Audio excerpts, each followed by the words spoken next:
Mr. Chairman, and I also want to say thank you to Madam Speaker and happy birthday, Madam Speaker, as well as to Ms. Sgambaleri. Thank you so much for being here and sharing your story once again, also with honoring us with the opportunity to hear and to also honor your experiences and hearing the pain. It's difficult to hear, but we're grateful that you were willing to share your story again in this public forum. And, you know, one of the things I was reflecting on as I was listening to you share your story is the shared history that New Mexicans have with the people of Guam, because New Mexico is a home of many, many veterans who served in World War II, and in particular, over 900 members of the New Mexico National Guard who were captured at Bataan, and 900 of our New Mexicans who were forced into POW camps, and many of whom who never returned. And Congresswoman Ledger Fernandez and I were actually talking about many of our veterans the other day and how many of the people who we grew up with, because of the pain and the horrors that they experienced, never spoke about it ever again. But we know their stories and we know the losses. And so for us as New Mexicans, our history is inextricably tied with the people of Guam and the people who've served in our great military here in the South Pacific. So I wanted to just honor that and share that history as well. I was struck in particular, I wrote down the comment that you made, Ms. Sgambaleri, that Guam and our island nations are the center of American values in the center of the Pacific Ocean. And I also noted that you noted that those values are liberty, democracy, and freedom. And I think, like other members on the panel today, you know, that is really why we're here. It's not just to address the strategic and military concerns that we have and economic concerns we have with the PRC, but to really celebrate and uphold our shared values as Americans and as allies in the region. So I want to thank everyone who came out to be a part of this. But I think it's important, you know, we've heard a lot this morning from our various panelists to really take a moment to talk about what we are seeing as the PRC's interventions and why they're so concerning to us, and the ways in which the PRC is trying to project power in the region and why that undermines our shared values of democracy. The ways in which the PRC is undermining strategic and economic interests in the area, is trying to reshape narratives in the region and even to retell history to align with their own diplomatic and economic interests, and the ways in which this threatens the stability and values of democracy in the region. And we heard on the last panel why it's ingrained, and I think Ms. Sgambaleri, your story really reflects that that painful history that we know what happens if we let democracy slip away. So, Mr. Chairman, I just want to say one more time, thank you so much for helping to bring the committee and our task force here. This is such important testimony, and thank you again to our witnesses for sharing your stories. Thank you. Thank you. I yield back. Thank you also. Thank you. The gentlelady yields back. The chair now recognizes the gentleman from Guam, Mr. Moreland. You're recognized for 5 minutes.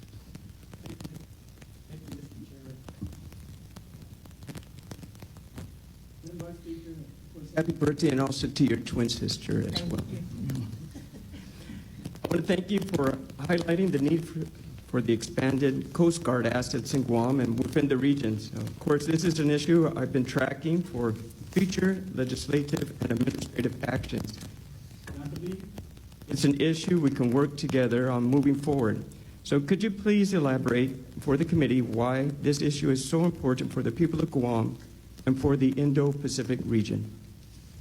I think, Congressman, with the collaboration and support of Uncle Sam to this part of the region, as we look at strength, peace through strength, and as we look at these threats that are coming our way, and knowing that we are America and Asia, or Asia and America, I think the collaboration with Uncle Sam, making sure that the peace through strength is embedded and ingrained in here through the protections, through the authorization of bringing resources to us, it is who we are when Uncle Sam owned us or bought us in 1898 from the Spaniards. And it is because of that that we continue to believe in the true liberties of democracy today and the protections of these waters, of our waters, and the protection of our military personnel coming to our islands and making sure that those protections are here. I think that with strength and helping us within this blue continent and protecting our borders is most keen.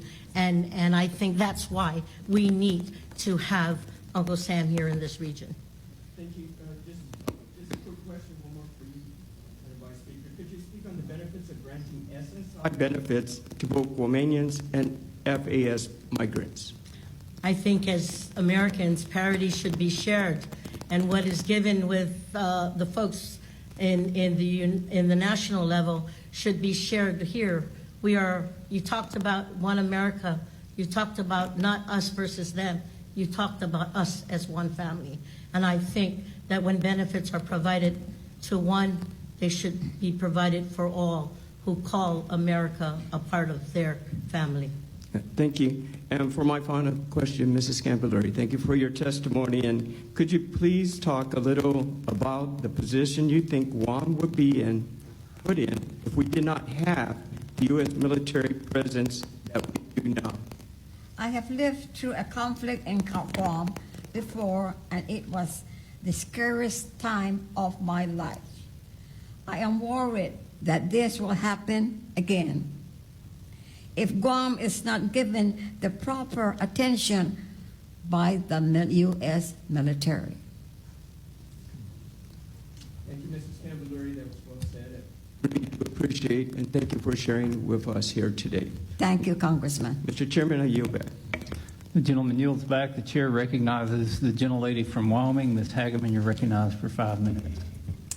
Thank you, and again, it's so wonderful to be here.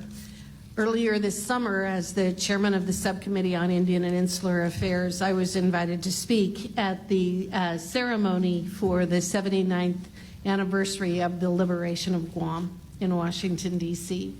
And it was a fabulous ceremony. It was, I'm learning more about your culture. I have really enjoyed getting to know your congressional representative. He has done an excellent job of representing your interests and being your voice back in Washington.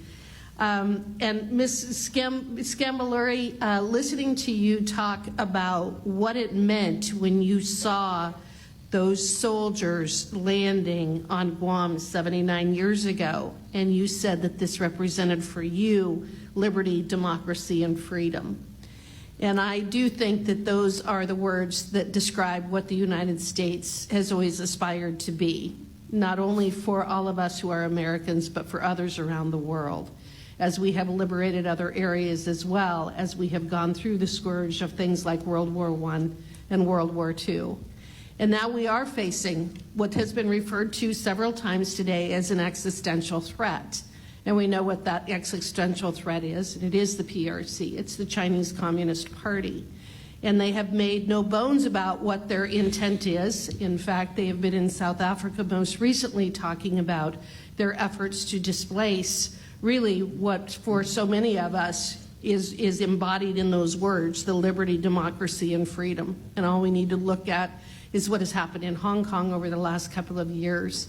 The response to COVID-19, the reaction to that particular situation, and we can see what the future would be if they ascend and we descend. And so, again, that is why we are here, and it's why we have been focusing on this issue for the last several months, pretty much since the beginning of the 118th Congress, as a committee, as the Natural Resource Committee, and then as the subcommittee as well.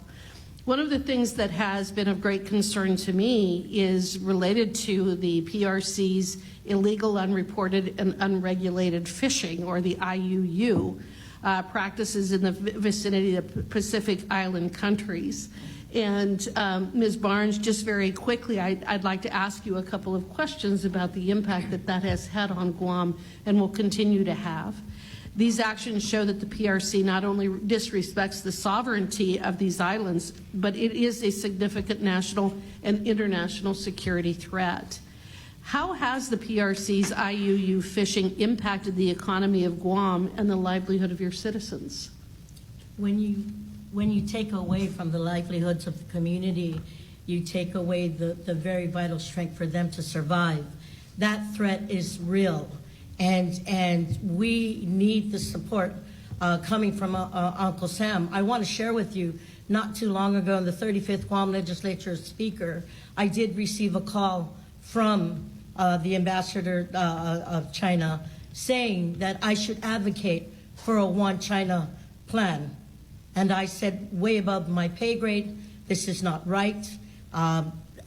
We are Americans, and that we are here to peacefully. And if this is a threat, then I think that you've really asked something way above my pay grade. But in all fairness to that, as you see that coming here and you see what's happening with what they can do without the support from Uncle Sam, then we will then have what Auntie Irene Scamberluri is so afraid to happen to our children, our grandchildren, and our great-grandchildren, and that's peace and democracy. So we can't allow that to happen. Well, then I agree with you, and I can assure you that every one of the people on this panel will be taking that message back to Washington, D.C., describing the interests of Guam and the surrounding islands and why they are so important not only to all of us as American citizens, but again to freedom around the world. Do you have any suggestions on how the United States can increase cooperation and coordination to address these unlawful activities from the PRC?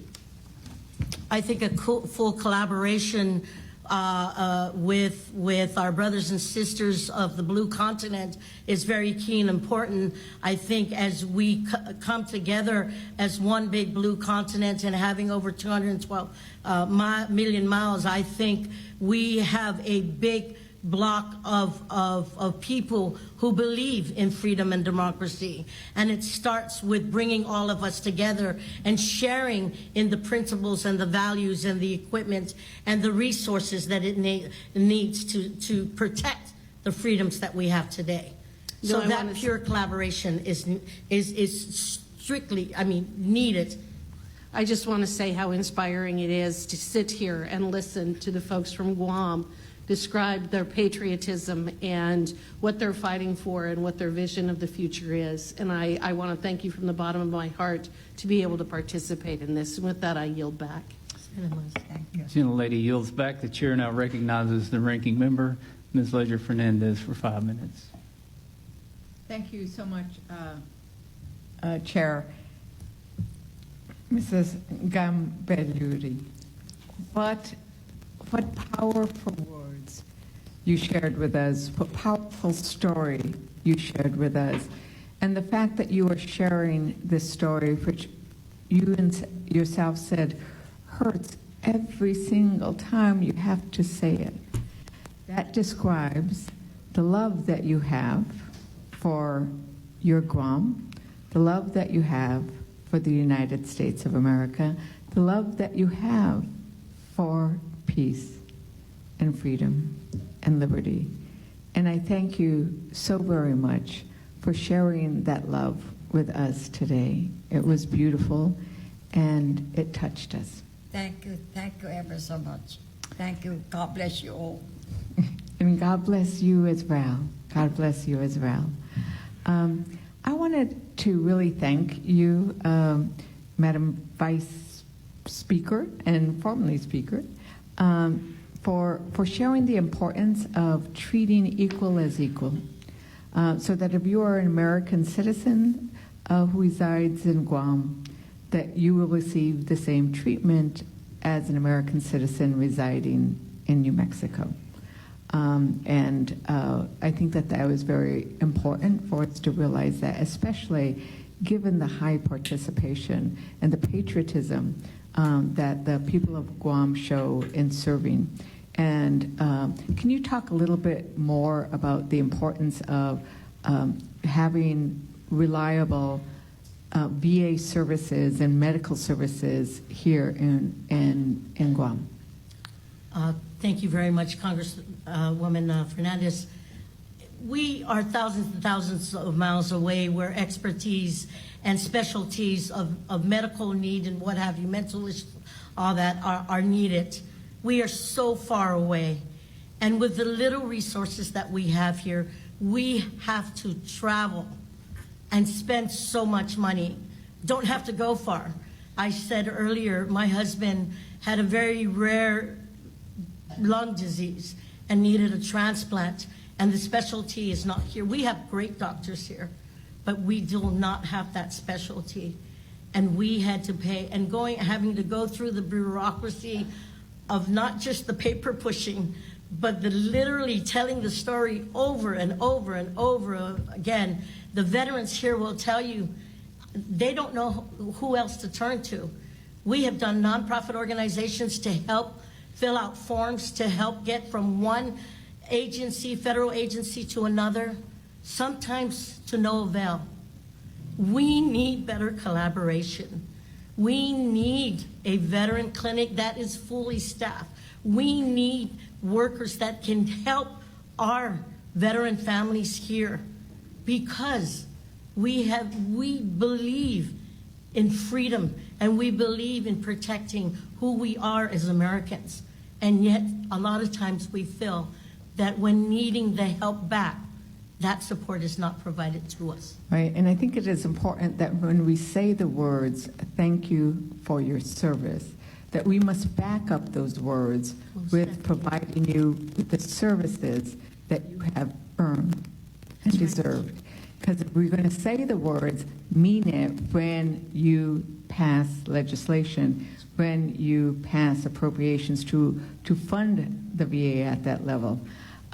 I wanted to ask a little bit, to the extent you might be aware of it, the Biden administration released the first ever strategy for the Pacific Island Partnership. What have you seen? Did I lose my? Oh, what have you seen, and what do you think is important with regards to that partnership, and how it may work and influence what's happening here? I think it's very important. In order for it to work, you need to engage with our islands, and inclusive of our island brothers and sisters. I think with the partnership and the plan, in order for it to be successful, it has to be shared across everywhere that's America. And this administration has taken that point. I think that we need, the awareness needs to come out. I mean, the programs needs to be here, but more importantly, we need to be able to acquire and to be able to be included in everything that is being given through that plan. Should be shared also with us here in this region. Okay, thank you so very much. And with that, Mr. Chairman, I yield back. I thank both of you for your testimony and for making real for us in our hearts and in our minds of what you're facing here in Guam. Thank you. Gentlelady yields back. I recognize myself for questions. And instead of questions, I think I just want to say a great big thank you, Ms. Gambaleri. Thank you. I can tell you that getting to come here and hear your testimony in person made the whole trip worthwhile. And it made running for Congress and serving and doing the job that we do worthwhile, just to have that reminder of how precious freedom is, how we should never, ever forget. I had a chance to look briefly at the book that your father wrote those names in, and I thought how he thought we can never forget these people that made sacrifices, and the freedom that we have was bought with blood and sacrifice. And thank you so much for reminding us of that today and what's at And stake. I am thankful that I am an American. And Ms. Yes.